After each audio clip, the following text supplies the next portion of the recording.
here, as you can see, in the lap of luxury. This is not the Himalayas, but this is the Scania G500 Super tipper that was launched yesterday at XCon. Now, the Scania obviously is known for its products in the mining segment through the XT500 tipper, but this is a legacy model. The Super tag appended to this tipper, the 8x4 tipper, means a lot to the Indian market because it is a globally proven product. And now the company has decided that it wants to commercialize this product in the next 2 or 3 quarters. So they are exploring and validating all their global assessments of the Scania Super in India and started to seed this product in the mining fleet customers. The product is exceptional for the simple, sheer aggregate quality that one can associate with the Scania cabins. Now, this is typically a low roof cabin. You can look at the gadgetry around me. There is a certain sense of luxury and nicely blended with utility all across this dashboard. Simple instrument cluster, a nice, lovely steering wheel with all your remote controls. Then, of course, this vehicle packs in a punch. It packs in to give you a sense of the kind of aggregates on offer over here. You have a 12 plus liter 6-cylinder engine that generates a peak rated power of about 500 HP. It is generating a massive torque of 2650 Nm of torque. This torque is available at the lower end of the range between 1000 and 1300 RPM. The gearbox is a 14-speed manual synchromesh gearbox. So these are the kind of aggregates that we are speaking at. A globally benchmark product that is pitted against some of the more well-established domestic counterparts in the Indian market. And in a short while from now, we are expected to have a conversation with Mr. Johan, who is the MD of Scania Commercial Vehicles India. We will, of course, give you a complete lowdown on that interaction, and do watch out for that particular interaction as we look at the Scania forward-looking strategy in the Indian market in Industry Talk with CV. Stay tuned for the XCon 23 coverage. Right, so the company, please. So if I could start, I'm from CV Magazine. You gave us a glimpse of the new product yesterday, the Super. So just wanted, you touched upon a point during the conference that the Super is a very established product globally, and it's a tag that is an aspirational tag for fleet operators in the mining segment. So how are you trying to leverage that for your Indian mining fleet customers, and how do you plan to seed it in the Indian market? We see it basically as a normal improvement of the product. When you look at the product from outside, you don't see very much changes if you're not very into the details. Right.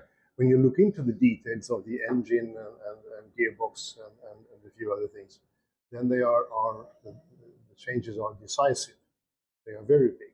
Right. And I see that as a normal development. We always put out new things now and then. Right. Scania has many years ago stopped thinking about year model. That has not been done. I think it was stopped from Leif Östling at that time in 1995.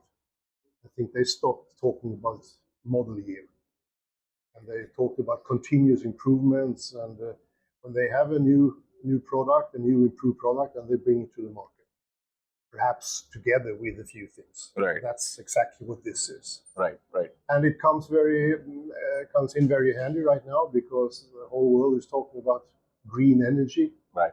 And today I read in the newspaper that the COP28 meeting in Dubai finally came through. Right. Some sort of agreement is done, although I think there are probably enough loopholes for anybody to survive. Right. But okay, they have come to some sort of conclusion. So for us, it's more or less a normal day in improving our products. Right. With the presence of legacy or established products in the Indian domestic market, do you also go back to the drawing board and think that could this be an overtly overspec'd product for the market? Is it too much to handle? No. No. At Scania, we never produced two vehicles at the same time. Right. Only a short period. And once we have introduced this Super, then the old one will be taken off the production. Right. Then there is no other choice. So this is not a luxury model or a better equipped model or anything like that. It's the continuous improvement model that we always do. Right. There are a few things which we didn't have on the last one, but they are also, it's part of the continuous improvement. Right. And I learned that you've the claims of the fuel saving bit and the additional performance improvements that you are bringing to the table, they've been validated globally. Yes. But have you decided, or are you looking at validating those claims in the Indian market as you prepare to commercialize the product? We do that automatically because we will listen very carefully to what the customer experiences. Right. But we know that there is a fuel saving. Right. And I know it from the first hand because my oldest son, he is a salesman for trucks for Scania in Germany. Right. And he tells me that it is true. The fuel saving is there. Right. Perhaps I talk about Germany. Perhaps I should tell you a little bit about who I am. Yes. My name is Johan Schlyter. I'm Swede. I have been with Scania since 1986. I have been MD for Scania in Germany and Austria for 7 years, the largest company in Europe. I have been in the group management in Sweden, responsible for all markets outside of Europe. Right. I left the company and then I went into retirement, and I do special work when I feel like it. Right. And all of a sudden, I was called by the CEO of Scania and asked me to help me to turn around the company here in India. Right. So that's what we're doing, and I think we're doing a very, very good job at that. Right. So that's the reason I'm here. I'm actually retired, so I'm recycled. Right. Right. So you're walking the talk. 20, there was a little bit more of saving and downsizing and making sure that the cost situation was on an acceptable level. And then we were on the track to start working again and to get moving. And then came COVID. And Scania was one of the companies. I think every automotive company was very heavily hit by the supply chain problems from the COVID situation, because everybody is working just in time, and everybody they are getting products from all over the world, and there were a lack of ships transporting from Asia to Europe and back, and so on and so forth. So we were hit a little bit by that situation, but I think this year we are definitely on our way. And looking into the future, I think we have a very, very good possibility of increasing our performance on the Indian market. Right. How important in today's time, from an Indian customer perspective, is uptime and lower TCO and off-site maintenance in the tipper segment? And that's the only thing the customer talks about. Right. Uptime and efficiency, and they sign these papers, where the mechanic are putting in how many hours the truck has been doing every each day, when if the daily service has been done, if the L service, the S service, and so on and so forth have been done. So all customers know that it's extremely important to follow the guidelines and do the service as it is recommended. Right. There's still a few customers who think they can save a few rupees here and there by prolonging the service length, but it's not a good idea. It comes back because there will be something which breaks if you do that. Right. So you have to look at it like in an aeroplane. You change things, you repair things in order to not have a breakdown. Right. Because when you have a breakdown and you lose 5% efficiency, that's a lot of money for the customer. And if they calculate that, they don't cheat. Right. Right.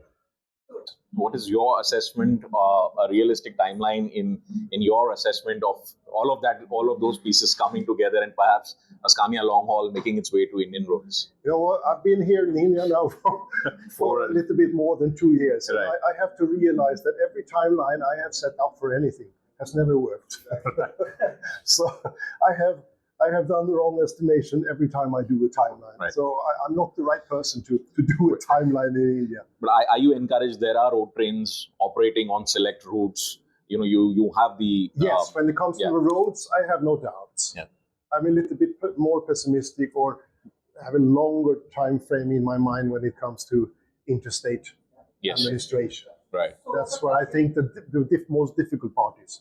From a TIV perspective, how do you look at the next fiscal shaping up for the tipper segment, and what are the sub tonnages that are most exciting? Is it 35 ton and above, 48 tons? What is the most exciting segment in the tipper segment for you? We are looking at this constantly.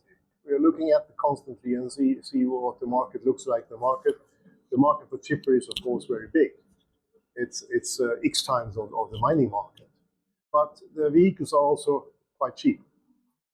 So in order to be able to sell on that market, we need to be able to amortize the vehicles over a larger number of years. So if a normal tipper is amortized in 5 years, we need to be able to amortize our vehicles 7, 8, 9 years. And that is possible because our vehicles, they are still there after 9 years. Right. Some other vehicles are not there after 5 years. So that is possible. But we are constantly looking into if we would be able to make that into a success or not. Right. And are you happy that mining today in India is not just restricted to coal mining? It's diversifying beyond coal and looking at other quarrying.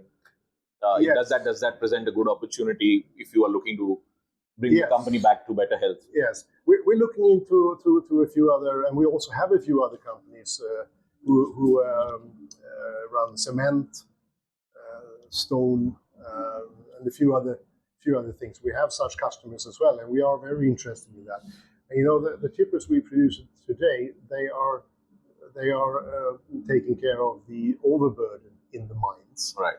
And we could, of course, make trucks which could transport the coal as well. Those vehicles, they are a little bit longer, right? Because the coal is less heavy, so you can put more coal, more load onto the bucket, thereby a larger bucket, and that is possible. We're always looking into those possibilities, and I think perhaps we will. I think possibly we would try something like that, but we do it very, very carefully. Right. Very carefully. Right. We don't want to start something which doesn't turn out well. Right. I appreciate those inputs. Is the leasing market and the used truck market, your leasing model or the used truck business as exciting for Scania in India? There is no used market. Yes. There are no used vehicles. Right. You should come to us at Narsapura and look see what the used truck looks like. Right. It's a piece of shit. Right. There's nothing left. There's nothing left. We bring now and then we bring such vehicles to Narsapura when we take them away because there are always some things you can reuse. Right. But very seldom. How much battering does the tipper body take, and what is the typical life cycle of a Scania tipper body? Because that's I think it's funny enough. It happens to be approximately the same. Okay. If you do the maintenance of the tipper body, it's approximately the same. Okay. But the tipper body is a little bit more sensitive for changing the inner lining, so that you constantly have an inner lining which is protecting the body itself. And if you start cheating with that, then the body will disappear. Right. From above, from under. Right. Right. So funny enough, it's about the same. Having said that, there are customers who renovate their vehicles when they are 5 years old, and they try to update the vehicles. They try to update the buckets. So it's possible. It's possible. I'm not sure it's economically really a good idea. Right. It's possible. Right. As you also explore the market maturity towards making towards long haul, making a business case for India, are you then tempted to look beyond biofuels? Are you excited by the whole market system where CNG and LNGs are making a strong case? How is the energy distribution matrix for you? How do you look at the price arbitrage driving customer decisions today? Yeah, you have to help me here, Agam, but I think we have all those possibilities. So if the market is wishing for that, we could bring that. Yes, that is the benefit of Scania powertrain, because all kinds of biofuels and the alternate fuels that comes in all kinds of categories. As far as long haul is concerned, LNG can be the best solution. You must have read the news, the biogas Yes. which was launched yesterday. As per Scania recent development, that can run up to 1,800 kilometers Right. in one phase. Right. Of course, LNG or CNG, that's definitely possible. But when it comes to sustainability or achieving the SBTi roadmap, you need to see from the carbon emission perspective Yes. where to be, because that is how we calculate the carbon emission, not just the tailpipe Right. emission. Right. So from that perspective, then biogas or LPG, which is the liquid biogas, Right. instead of LNG, that makes more sense in terms of carbon neutrality. Right. And how do operating economics then drive this decision? Because that is another important aspect. Major, because in truck, if you see, at least in mining, we see that almost 50% of the cost is the fuel. Yes. So it all depends on the fuel availability. Right. And the fuel pricing. Right. But right.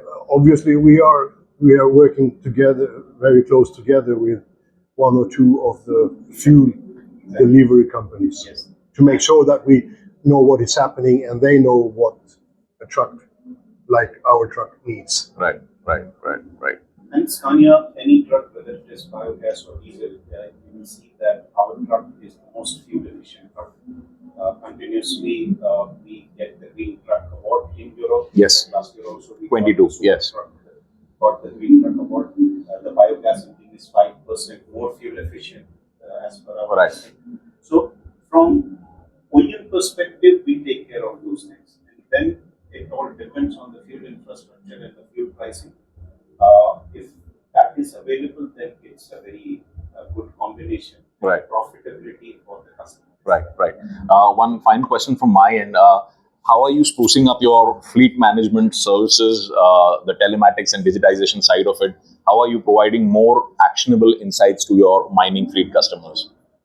That is something which is being rebuilt. There is a new system which recently came out, and we have a structure for it, and we are reactivating that structure, especially in the situation where we have PPS on board again. Right. We need to reactivate and work more with those things. Right. And what is the scope of Fleet Pro that you've spoken about in terms of stronger aggregates being provided? So Fleet Pro, if you could elaborate a little on what is the scope of Fleet Pro? There is a system where you are ensuring that there is a part availability, strong truck component aggregates being provided to the mining customer. Yes, of course. Scania has a modular system. So in principle, every module fits together with the next module. Right. So they are interchangeable when it comes to fitting, but they are not interchangeable when it comes to what they are doing. So obviously, this truck, the XT truck, has a stronger frame. It has different wheel rims.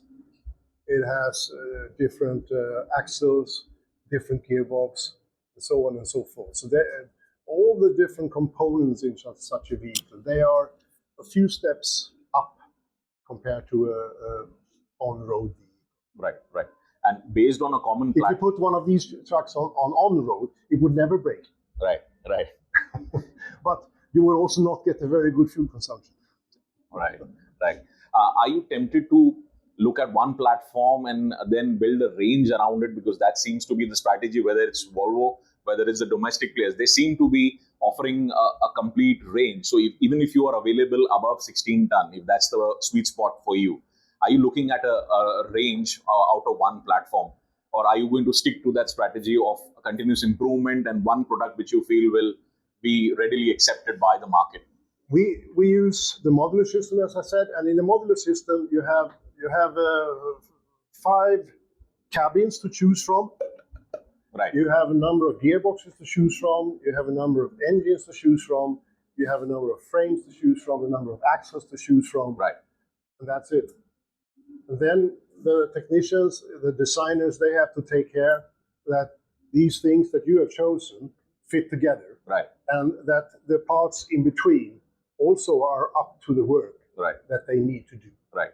So, and we do this on one platform, if you want, but platform is not the right word when it comes to a truck, because it's not a passenger. So it wouldn't be pushed as a fully built solution in the market. It is more pull driven, where those configurations can be worked out by the end customer. Yes. Yes. We look at what the customer needs, and when the truck is designed, and when we see that a certain strength is needed of the different components in it, then that's the message back to the R&D. Right. They have to make sure that they can fulfill those needs. Right. Thank you so much. Thank you for those insights. Thank you. Right.